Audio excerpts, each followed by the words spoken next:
The aroma of simmering tomato sauce and garlic infused the air of La Famiglia, our family restaurant, a symphony of scents that always soothed my soul. John, my husband for 3 decades, sat across from me, meticulously folding his napkin into a geometric origami masterpiece.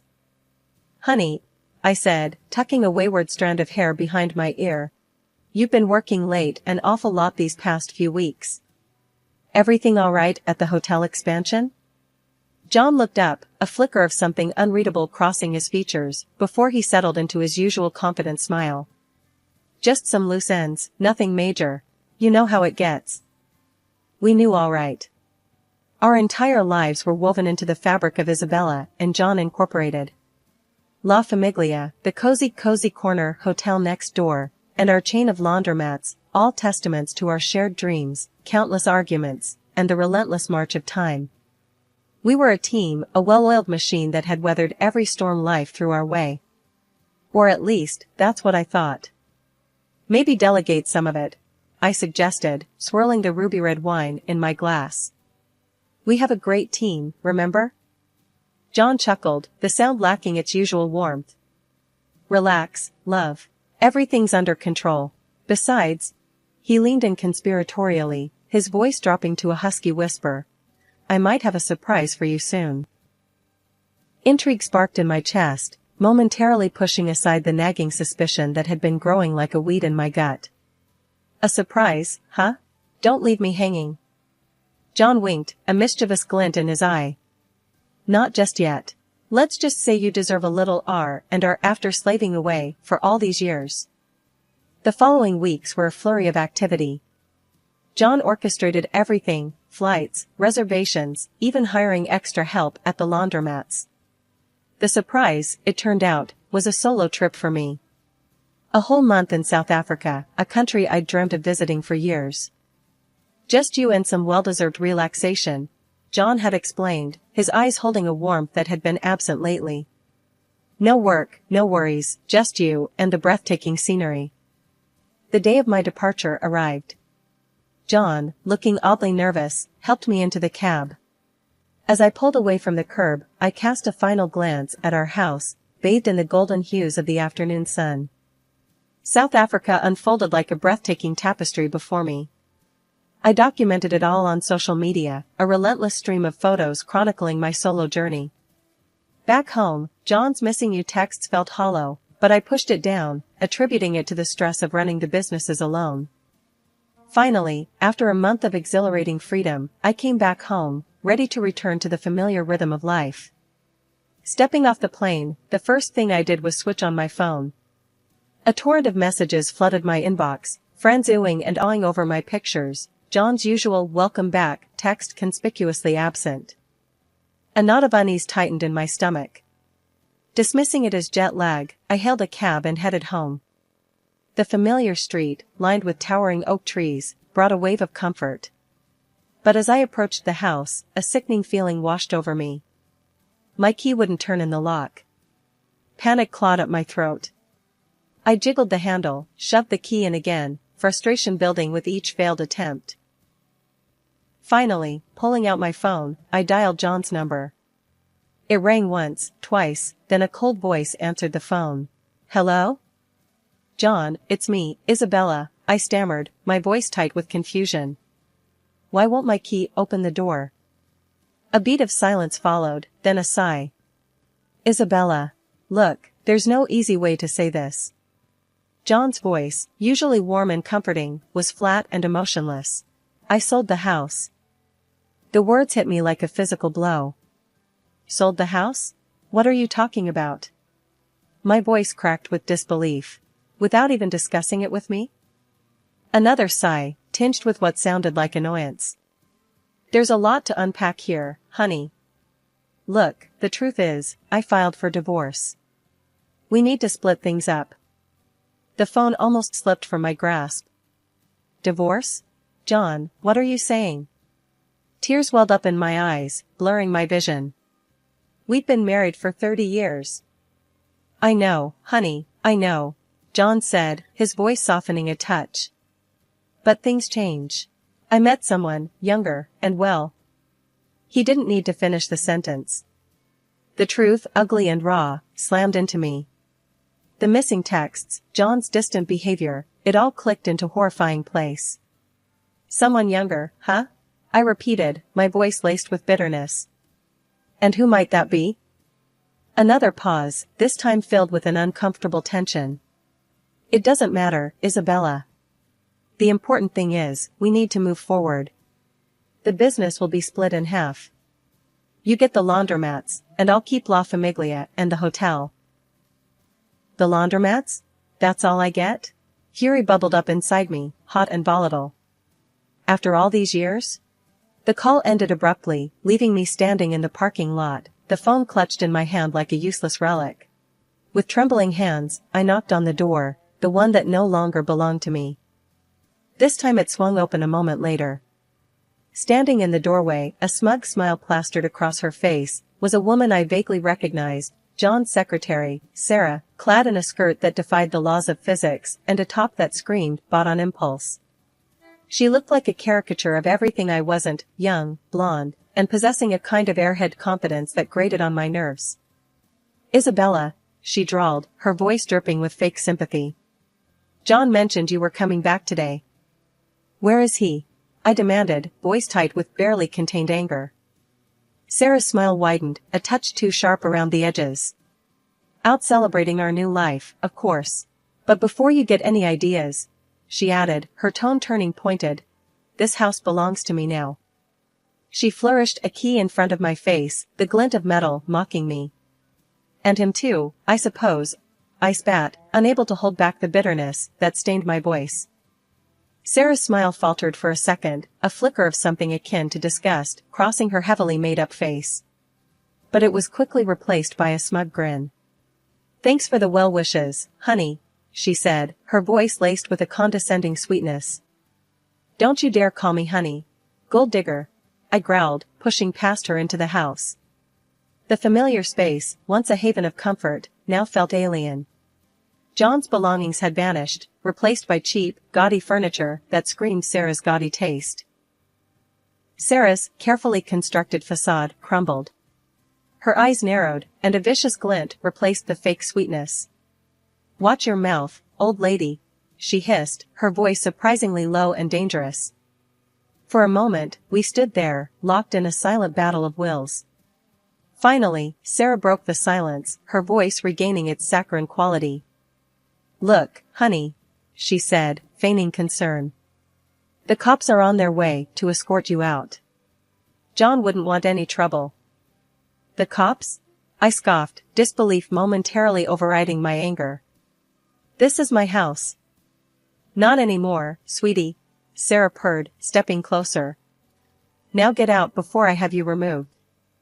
With a last glare at Sarah, I stormed out of the house, slamming the door with enough force to rattle the windows. Tears stung my eyes, a mixture of hurt and anger threatening to spill over. But I wouldn't give Sarah the satisfaction of seeing me cry. John might have taken the house, but he wouldn't break me. Taking a deep breath, I pulled out my phone, the screen illuminating my tear-streaked face. The dial tone buzzed in my ear, a lifeline thrown across the miles. It was Ethan, my son, the architect building his own life in another city. Hearing his familiar voice, rough with sleep but laced with concern, was a balm on the rawness of my emotions. Tears streamed down my face as I poured out the story, John's betrayal, the house, the whole damn mess. Ethan's stunned silence was almost deafening. When he finally spoke, his voice was tight with anger. That old fool. Don't worry, Mom, I'm on the next flight. I'll kick his sorry, but myself. A smile, tinged with sadness, touched my lips. Thanks, honey, that means the world. But I can handle this. It's my fight. We talked for a while longer, his unwavering support a warm ember against the chill of betrayal. I rented a hotel room for a while. Sleep, however, was a stranger that night. My mind raced, fueled by anger and a sliver of hope. By morning, a plan had taken root, a fierce determination replacing the despair. The lawyer's office was a sterile haven of paperwork and legal jargon. Together, we unearthed the truth. John, in his haste, had forged my signature on the house sale documents. His little trick of selling the house to his mistress, Sarah, wouldn't hold water.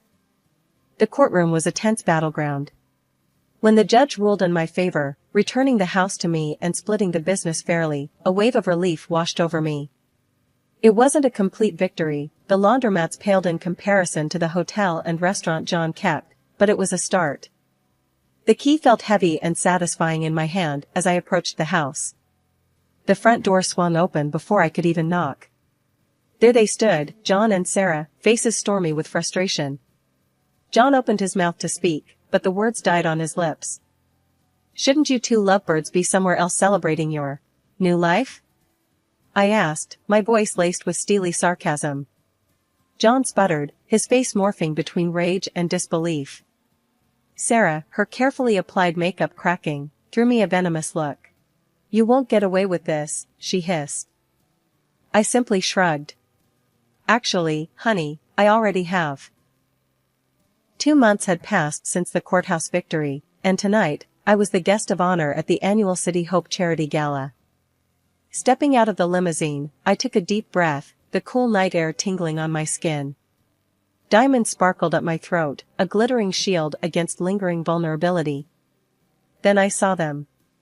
John and Sarah, a grotesque tableau of arrogance in the doorway.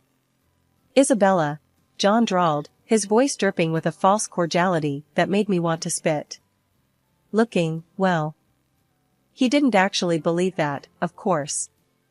Revenge, a dish best served cold, simmered in my veins. "John," I replied, my voice cool and controlled.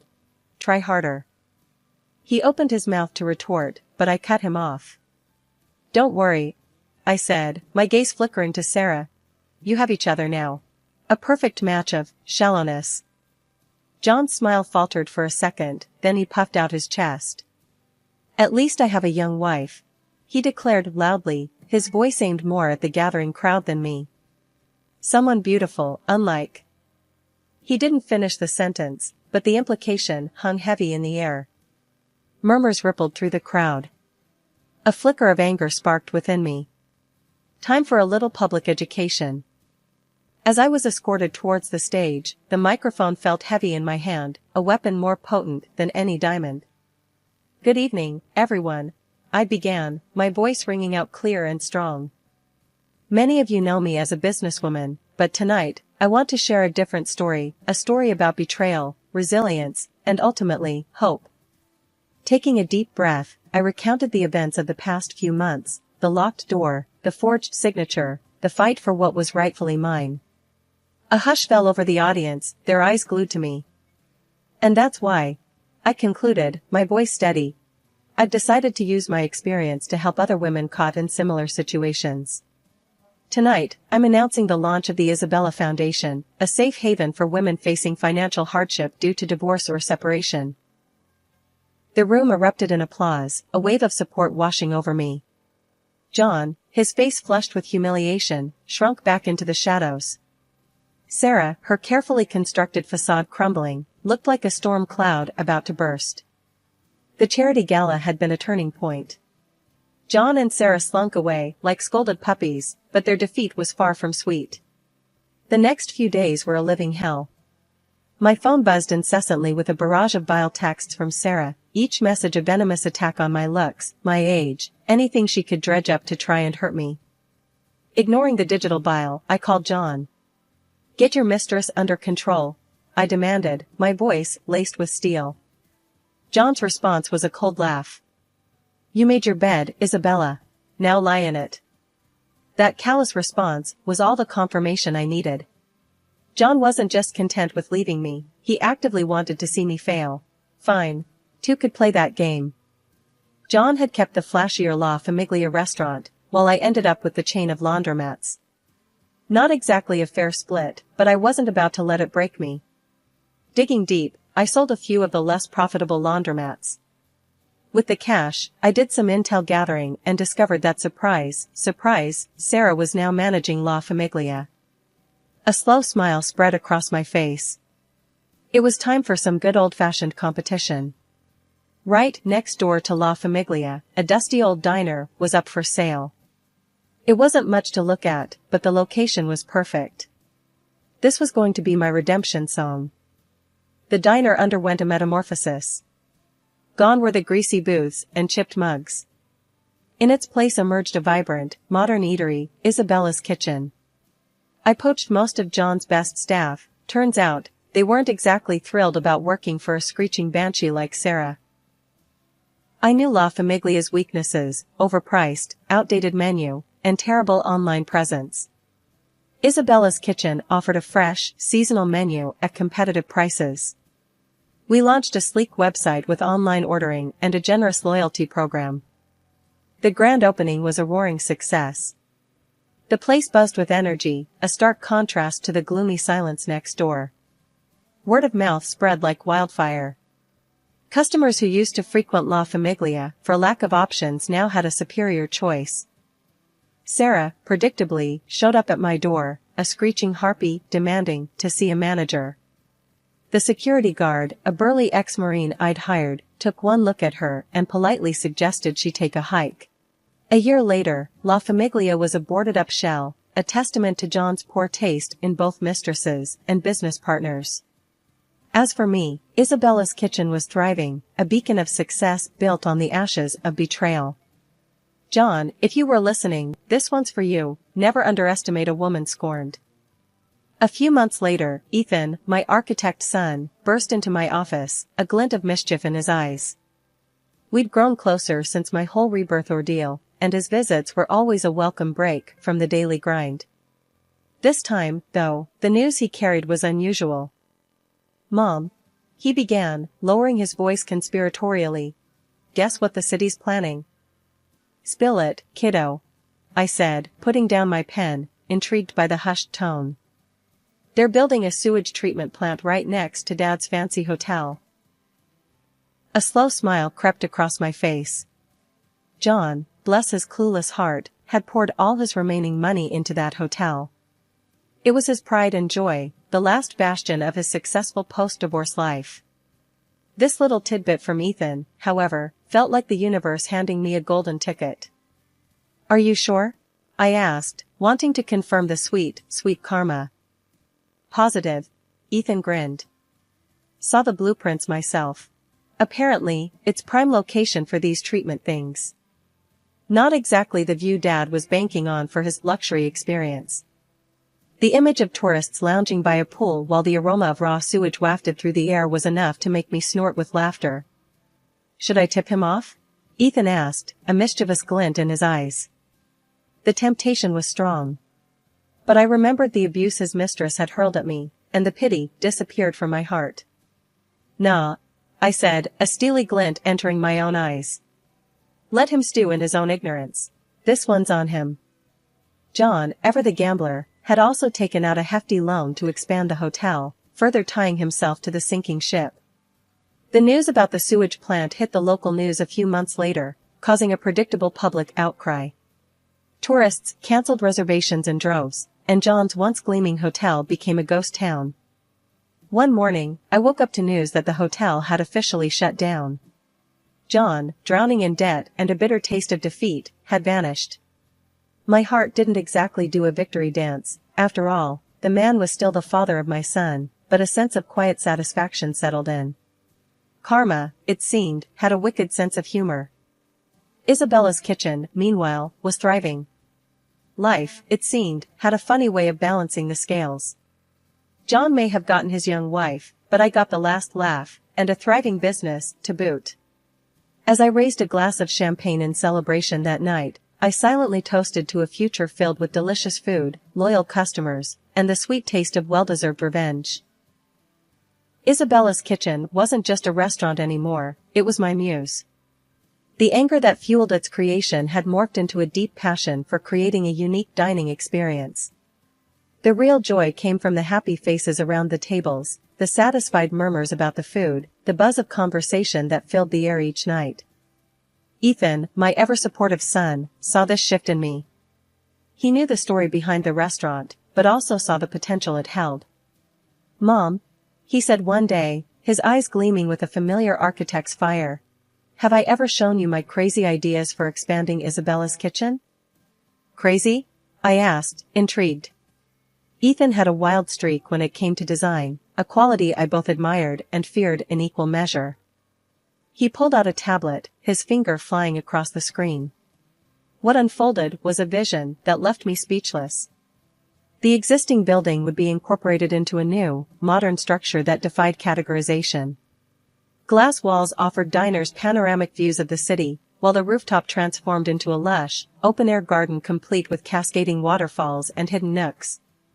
It was unlike anything I'd ever seen, a bold statement that screamed Isabella's kitchen.